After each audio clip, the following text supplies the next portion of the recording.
qu'est-ce qu'un terrain de sport? Comment on le définit? Quels sont les moyens aujourd'hui, les stratégies végétales que je peux mettre en place, moi, en tant que collectivité, pour tendre vers les objectifs du Grenelle de l'environnement, moins d'intrants, donc moins d'engrais, moins de chimie, moins de phyto, et également une gestion raisonnée de l'utilisation de la ressource en eau. Un terrain, ça se prépare pour accueillir des événements, c'est l'espace de jeu, une plante, un milieu, des garçons qui la piétinent, qui la maltraitent, dans des périodes qui ne sont pas forcément favorables, l'hiver. Là aussi, la gestion différenciée sur espace sportif existe. Donc il y a une réelle réflexion autour de ces équipements sportifs et de l'offre et de l'objectif qu'a la collectivité ou la communauté de communes à offrir en termes d'espace de jeu. Être dans une démarche écologique et raisonnée, c'est déjà réfléchir comment est construit mon terrain et quelles sont les voies d'amélioration de ce dernier, plus particulièrement pour l'assainir et le drainer. Ce qui va faire la rusticité du tapis végétal, c'est ni plus ni moins l'ancrage de la graminée, c'est-à-dire sa capacité à explorer le sol par son système racinaire. Mais pour qu'une plante s'enracine, il faut que le sol soit réceptif. Et là, je suis complètement dans l'écologie. Une plante, un milieu, configurer le milieu pour que la plante s'épanouisse. Et après, cette plante, c'est bien la choisir par rapport à la contrainte. La couche de jeu, c'est la partie visible de l'iceberg. C'est ce que vous en connaissez de vos terrains dans vos collectivités. C'est important de connaître comment sont faits nos terrains pour derrière déclencher une procédure de maintenance. C'est tout ça. Être dans une démarche éco-responsable sur terrain de sport. C'est rentrer dans cette démarche de progrès. Configurer la plante dans une approche la plus raisonnée et raisonnable. Faire appel à la logique. Faire appel également aux fondamentaux de l'agronomie. Qui fait la force d'un terrain, c'est ce qu'on voit dessous là, c'est les racines. Si vous voulez avoir un terrain qui résiste bien et qui ne se décolonise pas, c'est-à-dire qui perd de la densité l'hiver, c'est favoriser l'enracinement. La stratégie s'appuie sur l'assemblage de différents points. Premier point, le sol. Le sol, milieu nourricier. Ce sol, l'évaluer, le connaître. L'autre point, le choix des graminées. Le choix des graminées se fait par rapport à l'espace lui-même, la configuration environnementale et le sol. L'autre indicateur qui permet de choisir les graminées sur terrain de sport, c'est sa façon d'arroser ou de ne pas arroser. Ça peut être un choix. Mais tout ça est commandé par les exigences de la plante.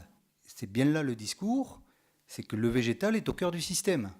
Si là, effectivement, je me trompe d'espèce, je mets la mauvaise espèce, celle qui est communément utilisée sur terrain de sport, mais derrière, forcément, quelques mois après, j'ai des déboires. Entretien mécanique, entretenir un terrain de sport, ça nécessite d'être équipé. On a plein de communes, on n'est pas équipé. À partir de là, c'est un élément qu'il faut aussi prendre en compte. Donc la nutrition du végétal est au cœur du système. Si je veux garantir une plante plus résistante aux agressions en hiver, je vais devoir la configurer pour qu'elle résiste à ces agressions.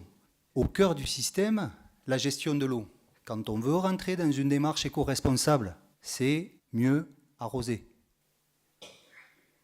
Connaître le besoin de la plante. Et c'est ainsi que je rentre dans une démarche agronomique de gestion de l'eau. Et ainsi, je vais favoriser l'ancrage de mes plantes et je vais favoriser surtout beaucoup moins de risques pathologiques, de maladies.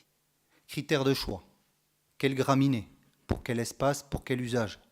Le terrain du futur stade de Bordeaux, est-ce que je lui mettrai les mêmes plantes que je vais mettre à Pouillastruc ou à Sarancolin?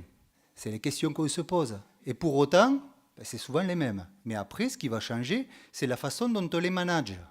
Donc, voyez, aujourd'hui, cette technologie végétale vous est proposée.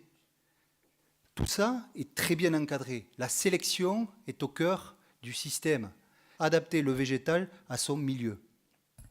Vous avez, sur l'outil informatique, un guide en fonction de la destination de votre gazon. Donc nous, pour la thématique du jour, c'est les terrains de sport.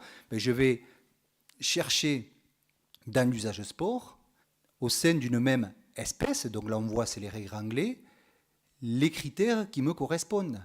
Exemple, si je cherche une composition résistante à la sécheresse parce que l'été j'ai un accès limité à l'eau, voire je n'arrose pas, l'un des critères majeurs que j'entrerai dans ma sélection, c'est bon comportement estival. Tous ces outils-là vous permettent d'être plus dans la sélection.